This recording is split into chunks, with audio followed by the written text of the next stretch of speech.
Hello दोस्तों, राधे राधे। आप सब कैसे हैं? एक बार फिर आपका हमारे चैनल पर स्वागत है।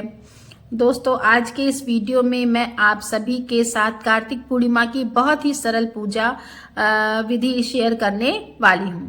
तो देखिए, साल में 12 पूर्णिमा आती हैं और जिस साल अधिक मास लग जाता है उस साल 13 पूर्णिमा हो जाती हैं। और कुछ पूर्णिमा जैसे शरद पूर्णिमा, कार्तिक पूर्णिमा बहुत विशेष मानी जाती हैं।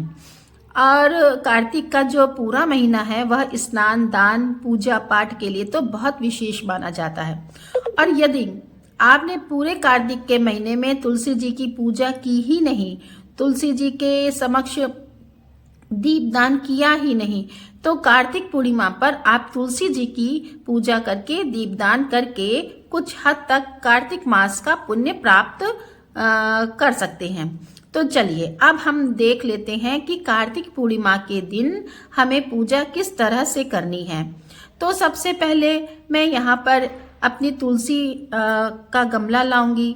इस गमले को मैं गेरू यानी कि लाल मिट्टी से रंग लूंगी। और कोशिश करें जहां पर भी आपका तुलसी का गमला है वहीं पर आप चौकी लगाएं। तो यहाँ अष्ट दल कमल पर मैंने तुलसी मैया के गमले को विराजमान कर लिया है। और अब स्वास्तिक बना लूंगी। चौक पूरना बहुत जरूरी होता है और चौक गेहूं के आटे से और हल्दी से ही पूरा जाता है। और अगर आपके घर में मंदिर के सामने जगह है तो आप इस पूजन को घर के मंदिर के सामने भी कर सकते हैं। और चौक पूरने के बाद उसके ऊपर थोड़ी हल्दी जरूर डालेंगे, क्योंकि हल्दी जो है विष्णु भगवान के पूजन में विशेष रूप से प्रयोग की जाती है। अब इसके साथ ही देखिए, आप पाटा या चौकी रख लें और पीले रंग का आसन बिछा दें, क्योंकि पीला रंग भगवान विष्णु को अत्यंत प्रिय है। और इसके बाद फूलों का आसन देते हुए सबसे पहले हम गणपति जी की स्थापना कर लेंगे। तो यह मंदिर के गणपति जी हैं मेरे छोटे से, मैंने इन्हें विराजमान कर लिया है। और फूलों का आसन देते हुए अब हम विष्णु भगवान की फोटो है तो उन्हें भी विराजमान कर लेंगे। अब देखिए, यहाँ पर अगर आप चाहें तो तुलसी मैया को लाल रंग की चुनरी आप उड़ा सकती हैं।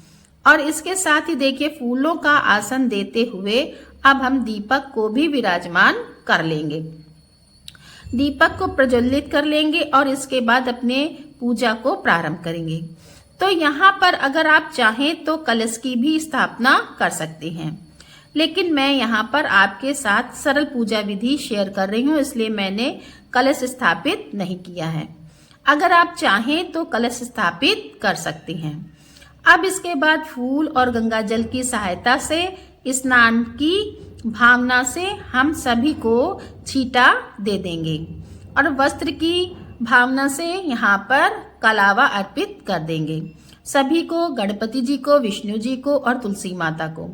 इसके साथ ही गणपति जी को और भगवान श्री हरि विष्णु को हम यहाँ पर जल समर्पित कर देंगे। सिर्फ कलावा भी समर्पित कर सकते हैं। अब इसके बाद सभी को हम इत्र अर्पित कर देंगे। भगवान श्री हरि विष्णु के पूजन में और लक्ष्मी माता के पूजन में इत्र का विशेष रूप से उपयोग किया जाता है।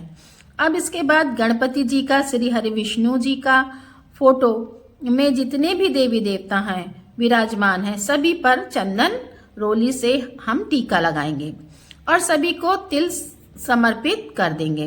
पूरे कार्तिक के महीने में तिल पूजा में अधिक से अधिक उपयोग किया जाता है। पूजा में, दान में और वैसे भी भगवान विष्णु के पूजन में तिल विशेष रूप से उपयोग किया जाता है। इसके बाद तुलसी माता को यहाँ पर हम हल्दी समर्पित कर देंगे।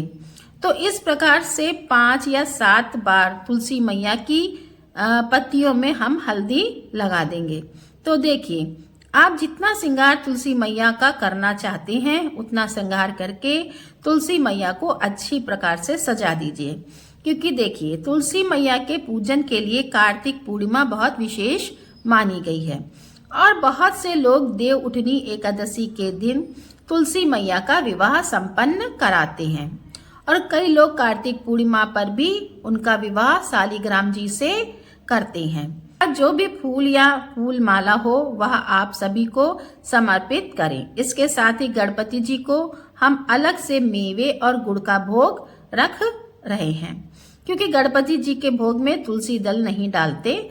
और इसके साथ ही जो भी ऋतुफल मिठाई में जिसका भी भोग आप समर्पित करना चाहते हैं उसका भोग समर्पित करें श्री हरि विष्णु जी को। इसके साथ ही अगर आपको हरे आंवले का फल उपलब्ध हो जाए तो उसका भी भोग आप कार्तिक पूर्णिमा के दिन श्री हरि विष्णु जी को जरूर समर्पित करें। अब तुलसी मैया को यहाँ पर हम अलग से बताशे का भोग रख रहे हैं, क्योंकि जब भी हम किसी देवी माँ का पूजन करते हैं तो बतासे का भोग जरूर समर्पित करते हैं, शुभ माना जाता है। अब इसके साथ ही जो भी आपने भोग प्रसाद समर्पित किया है सभी भोग में आप तुलसी का दल या पत्ता जरूर रख दें, क्योंकि बिना तुलसी दल के हमारे श्री हरि भोग को स्वीकार नहीं करते हैं। इसके साथ ही हम जल का भोग भी रख देंगे तुलसी का पत्ता डालकर। अब देखिए, अगर आप तुलसी मैया को पूर्णिमा के दिन वस्त्र समर्पित करना चाहते हैं तो आप साड़ी सूट ले सकते हैं, या फिर ब्लाउज पीस के ऊपर आप कुछ सुहाग का सामान रखकर तुलसी मैया को समर्पित कर सकते हैं। तो यहाँ पर मैंने चूड़ी, बिंदी, महावर, मेहंदी, सिंदूर या 5 चीजें सुहाग की रख ली है और इन्हें देखिए तुलसी मैया से छुआकर हम यहीं पर रख देंगे।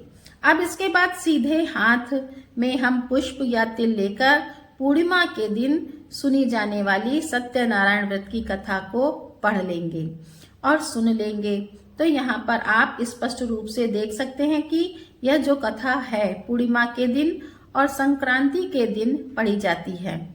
और मेरी जो व्रत कथा की पुस्तक है इसमें 5 अध्याय दिए हुए हैं और फिर छोटे छोटे अध्याय हैं जिन्हें हम कम समय में पढ़ सकते हैं। इसमें देखिए लास्ट में आरती भी दी हुई है। अगर आपको आरती ना आती हो तो आप यहाँ से देखकर आरती भी पढ़ सकते हैं और कथा संपन्न कर सकते हैं। हाथ में पुष्प या तिल आप भगवान के चरणों में छोड़ दें। अब धूप और दीप से श्रद्धा पूर्वक बड़े ही प्रेम भाव से हम गणपति जी की, भगवान श्री हरि विष्णु की, माता तुलसी की, सभी की आरती उतार लेंगे। आपका मन जितना आपका सामर्थ्य हो उतना दक्षिणा आप जरूर समर्पित करें। और इसके बाद देखिए सीधे हाथ में जल लेकर हम 3 बार चौकी के आसन फिरा देंगे, पूजा का आचमन कर लेंगे और तुलसी मैया से, गणपति जी से, भगवान श्री हरि विष्णु से पूजा में रही कमियों के लिए क्षमा याचना कर लेंगे। ऐसी प्रार्थना कर लेंगे कि प्रभु सदैव हम पर और हमारे परिवार पर अपना आशीष बनाए रखें। अब देखिए कार्तिक पूर्णिमा के दिन तुलसी जी की 108 फेरी लगाने का विधान है। तो आप खाने पीने की चीज से, श्रृंगार के सामान से, जिससे भी बन पड़े, और 108 ना हो सके तो 11, 21, 51 जितना आप में सामर्थ्य हो उतनी फेरी आप जरूर लगाएं।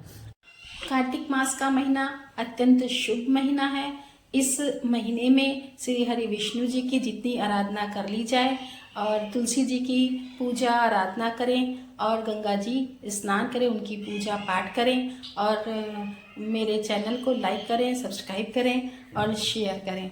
राधे राधे।